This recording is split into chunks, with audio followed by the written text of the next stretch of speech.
One piece chapter 1119 officially drop हो चुका है और ये चैप्टर भी सिर्फ 13 पेजेस का ही होने वाला है क्योंकि ओडा सेंसे की हेल्थ को लेकर कुछ इश्यू चल रहा है।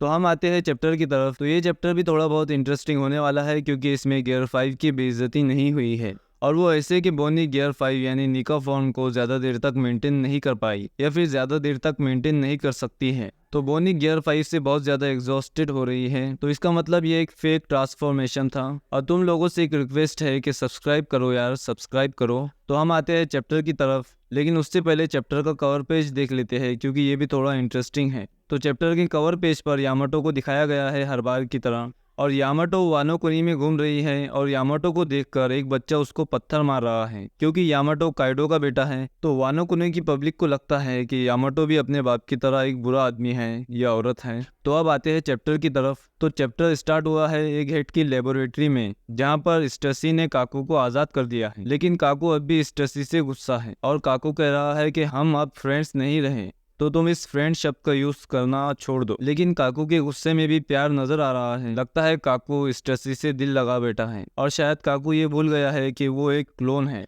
हालांकि क्लोन होने के बावजूद भी स्टेसी में काफी ज्यादा फीलिंग्स मौजूद है। फिर काकू स्टेसी से कहता है कि तुम्हें यहाँ से जाना होगा क्योंकि लूची किसी भी टाइम यहाँ आ सकता है। तुम देख रहे हो काकू की फीलिंग्स। काकू स्टेसी की कदर करने लगा है। वो सब कुछ भूल गया है कि स्टेसी ने उन लोगों को धोखा दिया था और ये कहते हुए काकू की आंखों में आंसू तक आ गए। अब तो पक्का हो गया कि सांजी की तरह काकू भी स्टेसी का दीवाना है और इस चैप्टर में हमें लूची का कोई नामो निशान देखने को नहीं मिलेगा। फिर सीन शिफ्ट होता है एगहेड आइलैंड के किनारे पर जहाँ पर एल्बफ के कुछ जियांट्स और उनकी शिप वगैरह खड़ी हुई है और वहीं लूफी की घमासान फाइट शुरू है। तो यहाँ पर जियांट्स बहुत खुश है और वो चीयर्स कर रहे हैं, खुशियां मना रहे हैं क्योंकि लूफी के साथ साथ बोनी भी निका फॉर्म में आ गई है और जियांट्स उनके गॉड निका के दो अवतार को देखकर उनके पेट में खुशी नहीं समा रही है और वो लोग फाइट वगैरह सब भूलकर जश्न मना रहे हैं और निका के नाम से चिल्ला रहे हैं। और उतने में मार्स की पूरी तरह जल चुकी है और मार्स कहता है निका ये निका नहीं है, ये तो बस एक फेक ट्रांसफॉर्मेशन है थैंक्स टू तोरी तोरी नोमी फ्रूट, जिसकी वजह से बोनी ने खुद को निका फॉर्म में ट्रांसफॉर्म किया है। और फिर मार्स अपने मुंह से एक फायर ब्लास्ट अटैक करता है एल्बफ की शिप पर,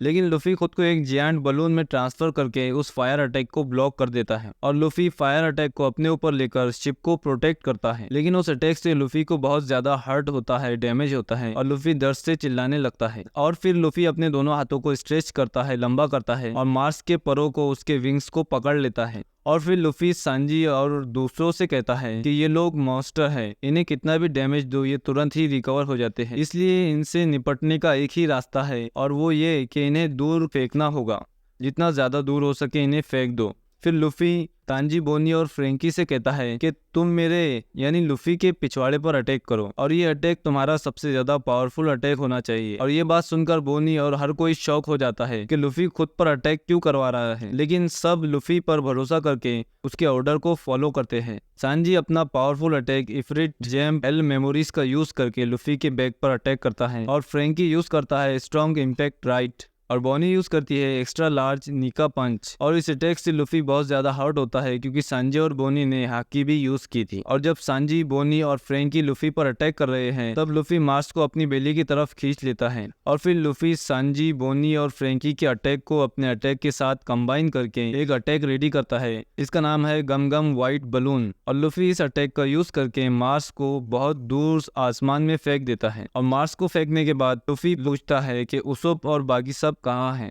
तो सांजी उसको रिप्लाई करता है कि वो लोग लेट है और जोरो, जिम्बे और नामी के ग्रुप का भी इस चैप्टर में कोई जिक्र नहीं है। फिर सीन शिफ्ट होता है एंशियन रोबोट पर जहाँ एंशियन रोबोट पानी के अंदर पड़ा है। तो इस चैप्टर में रोबोट फाइनली एक्शन में आ चुका है और जैसे ही रोबोट अवेक हुआ है उसके साथ साथ डेंडेन मुशी भी अवेक हो चुका है। और फिर हमें वेगापंक की वॉइस सुनाई देती है लेकिन उसकी आवाज साफ नहीं आ रही है, ब्रॉडकास्ट में कुछ गड़बड़ी आ चुकी है। तो वेगापंक कहता है कि ये जो विल ऑफ डी है कुछ लोगों में इनहेरिटेड है, यानी कि यहाँ पर वेगापंक डी नाम वाले लोगों की बात कर रहा है जिनके नाम में डी आता है।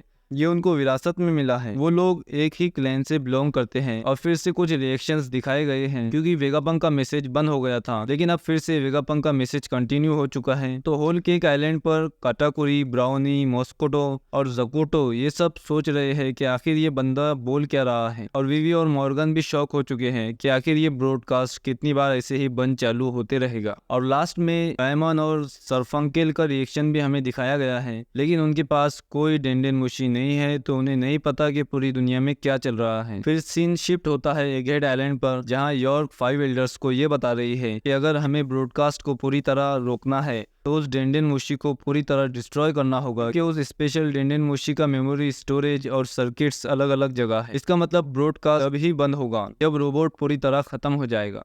फिर सीन शिफ्ट होता है एल्बफ शिप पर, जहां पर जुपिटर अपने मुंह से साइपरफोल एजेंट्स को बाहर निकाल रहा है, वो भी अपने मुंह से, और साथ में जुपिटर ने सेराफिम को भी मरीन्स की शिप पर थूक दिया है। और मरीन्स वाले ये देखकर हैरान हो गए हैं कि ये राक्षस क्या क्या कर सकता है।